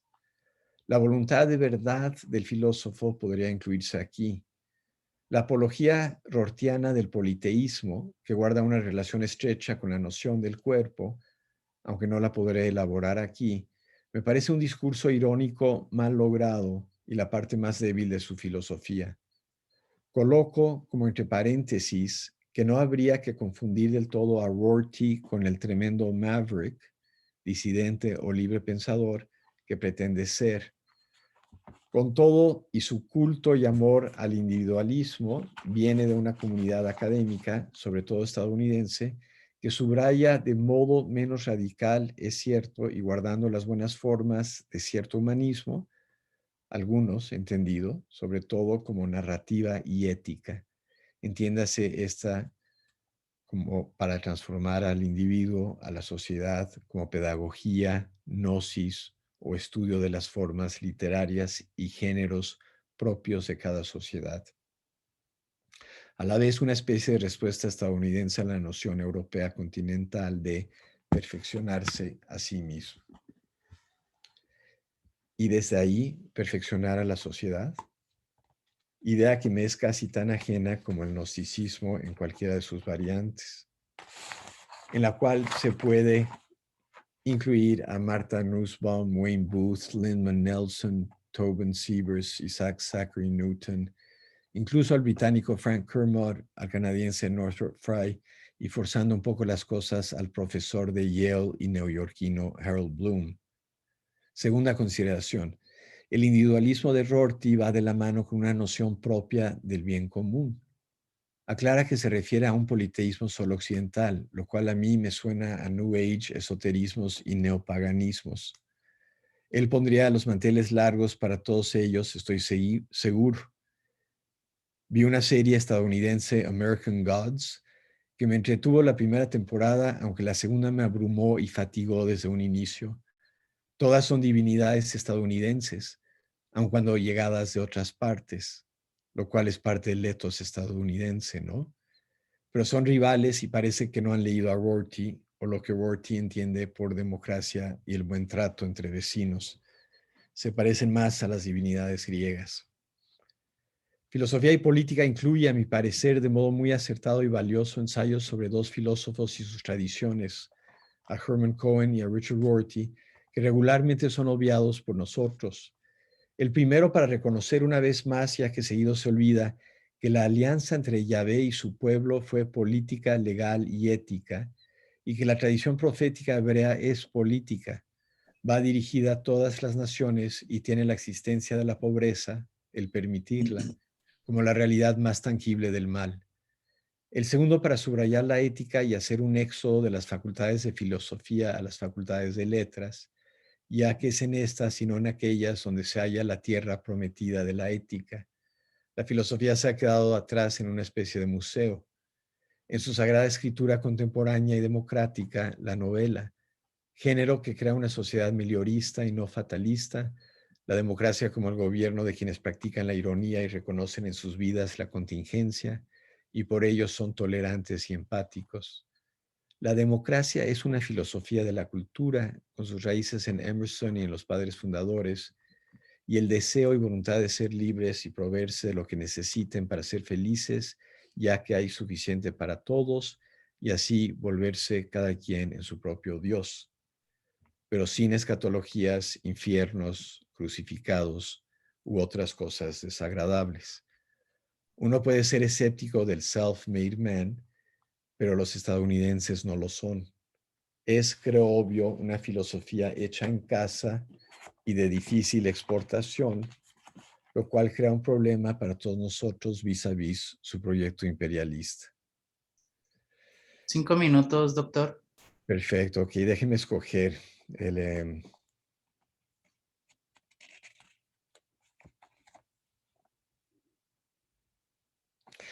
Bueno, siguiendo con el otro y la sociedad. Derrida lee y valora a Marx desde autores no marxistas. La égida de la promesa de la emancipación es central al valor que le otorga Derrida a Marx, pero hay que repolitizarlo y sacarlo de debajo del eclipsamiento de la teoría de la historia del materialismo dialéctico. Es común a muchos de los grandes hermeneutas de la sospecha que sean reduccionistas de su propio pensamiento o simplemente reduccionistas o leídos de esa manera, lo cual es parte de su propia época, lenguajes e historia.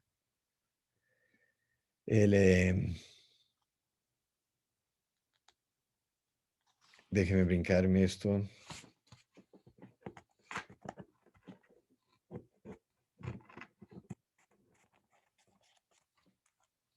Okay.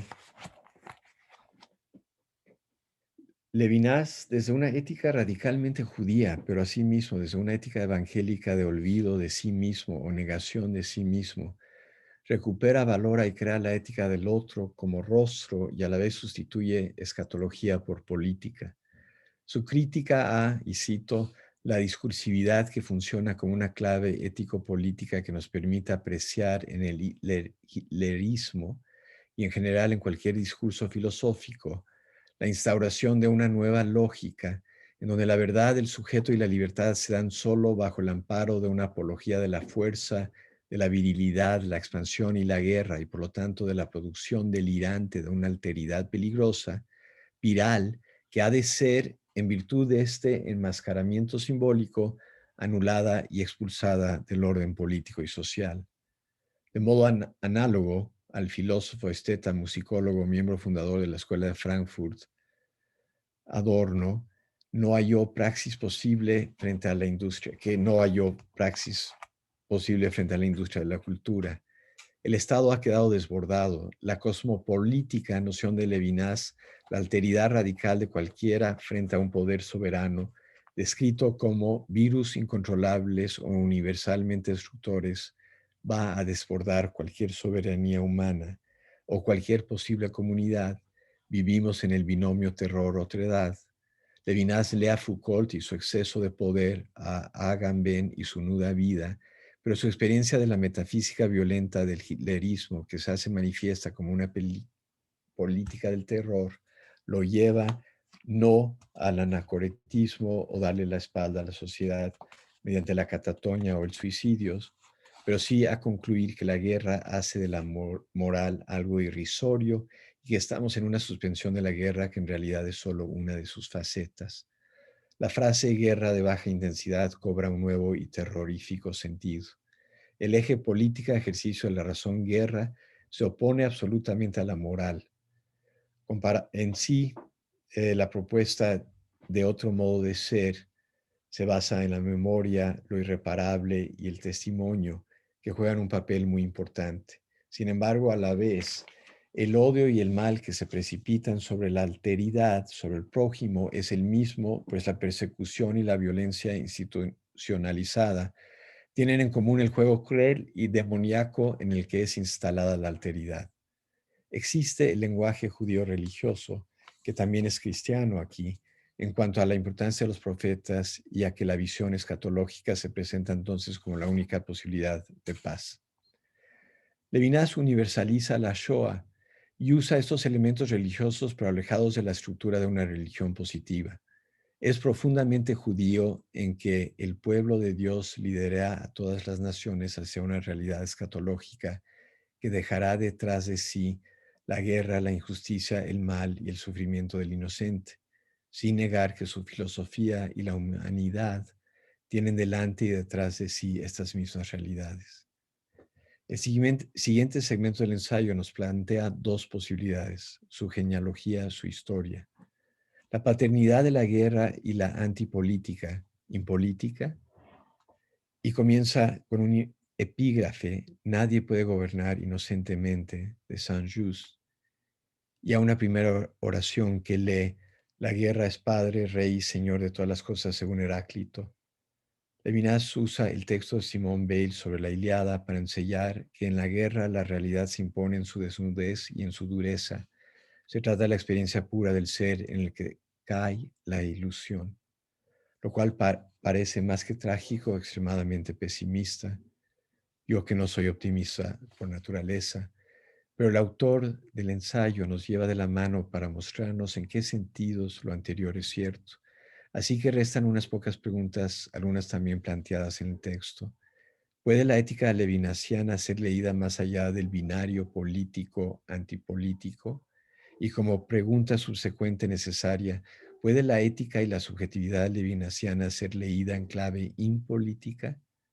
Levinas aboga por una intensificación y radicalización de la política, lo cual llega como un alivio. Lo impolítico incrusta como aguijón en lo político su finitud, que continuamente olvida y hace todo por continuamente olvidar. Su imposibilidad de totalizar, aunque todo en ella proclama el logro o futuro logro de esto mismo. Su propia finitud constitutiva. También conlleva un trabajo personal mediante el cual uno entiende y asume su libertad cuestionada, descrita de modo bello y poderoso como la libertad de una subjetividad que es hospitalaria con el otro. Así que cuestiono mi propia libertad como punto de partida para un encuentro cara a cara con el otro que lleva a la libertad del otro, que es la no violencia, y la exterioridad del mandamiento e inscripción de la discontinuidad, ya que el círculo es un círculo abierto. Es en este sentido que la ética y la escatología no es igual a la política. El modelo contrario es de la política como totalidad, igual a la no moral o imposibilidad de la misma, ya que de entrada el otro queda fuera del círculo, que aparte es un círculo cerrado. Dentro de este círculo se parte de una libertad espontánea, liberalismo, versus la libertad del otro como siempre salvaje u opositora. Hobbes, incluso de modo más amable Locke, y el abordaje no es cara a cara, sino indirecto del rostro. Se representa al otro como una libertad salvaje que amenaza a la autoctonía, ciudadanía del yo. Se elabora las semejanzas y posiblemente consecuencia de esta política sin prójimo, con el autismo, con el delirio y la psicosis. El resto del ensayo es realmente fascinante y lo tengo cubierto de anotaciones, pero tendré que dejarlo para que lo lean con una sola pregunta y observación. Considero un valor incluir los sentimientos, estados anímicos y psíquicos en cualquier filosofía, más si es sobre la ética o filosofía política. No creo, sin embargo, que los ataques histéricos de cólera, los acting out histéricos de Hitler, su habilidad al ofrecer a la gente la debilidad o la culpabilidad como rasgo de identificación, Zizek, sea un asunto de un despertar de sentimientos elementales o potencias primitivas, sino mucho más un fenómeno moderno vinculado con nuestra evolución cognitiva, que incluye la lectura de los demás, de sus pensamientos, motivaciones, temores, sentimientos, valor en lo personal superior de la novela que propone Rorty, y capacidad de manipulación o de engaño. Hitler era más mago que primitivo, el nacionalsocialismo más asunto de civilización y barbarie que de una barbarie anacrónica o originaria. Los talibanes y la yihad y los talibanes son un fenómeno moderno, así como su lectura del Corán.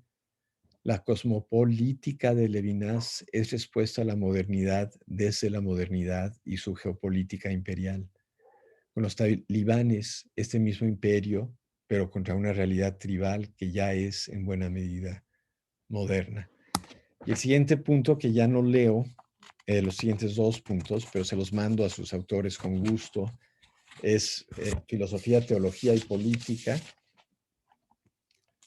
Y el último,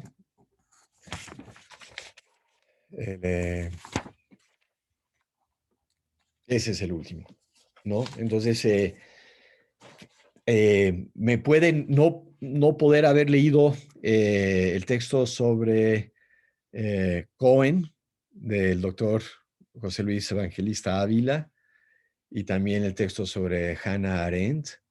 Le felicito mucho a todos los autores de este libro, Filosofía y Política, y a ustedes les agradezco su atención, escucha y paciencia. Muchas gracias. Muchas gracias, doctor.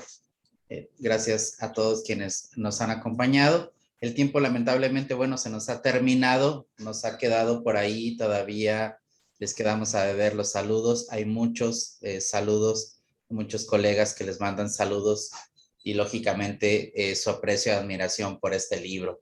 Si me permiten, quiero leer las constancias que les entregamos por parte de la Universidad Autónoma de Chihuahua y la Facultad de Filosofía y Letras a nuestros tres panelistas en este día. Y cito, bueno, leo: Universidad Autónoma de Chihuahua, Facultad de Filosofía y Letras, otorga la presente constancia al doctor Luis César Santiesteban Baca por su valiosa participación como conferencista en la 43ª Semana del Humanismo, Ética y Educación como herramientas contra la brecha social, en la presentación del libro Filosofía y Política, llevada a cabo de manera virtual el martes 5 de octubre de 2021, de 17 a 19 horas. Firma al calce el doctor Armando Villanueva Ledesma, director de nuestra Facultad de Filosofía y Letras, y un servidor, Alejandro Chávez Ramírez, secretario de Extensión y Difusión de la Facultad de Filosofía y Letras. Leo la que continúa, que es también para el doctor Roberto Ramson Lawrence Carty, en el mismo sentido, por su valiosa participación como conferencista en esta 43ª Semana del Humanismo, y con la presentación que nos ha engalanado y que ojalá nos continúe con esos textos en la presentación del libro de Filosofía y Política, llevada a cabo de manera virtual este martes 5 de octubre de 2021 a las 17 a 19 horas. Firma de igual manera el director de nuestra Facultad de Filosofía y Letras, el doctor Armando Villanueva Ledesma, y un servidor, secretario de Extensión y Difusión Cultural, Alejandro Chávez Ramírez. Por último, agradecemos de manera especial al maestro Juan Gaitán García, y se entrega la presente constancia por también su participación en esta conferencia de la 43ª Semana del Humanismo, en esta presentación del libro Filosofía y Política, llevada a cabo en este día de 17 a 19 horas, firmada también por nuestro director, el doctor Armando Villanueva Ledesma, y un servidor, secretario de Extensión y Difusión. Es así que damos por concluida esta presentación del libro de Filosofía y Política. Agradecemos a quienes nos siguieron en esta plataforma de Zoom.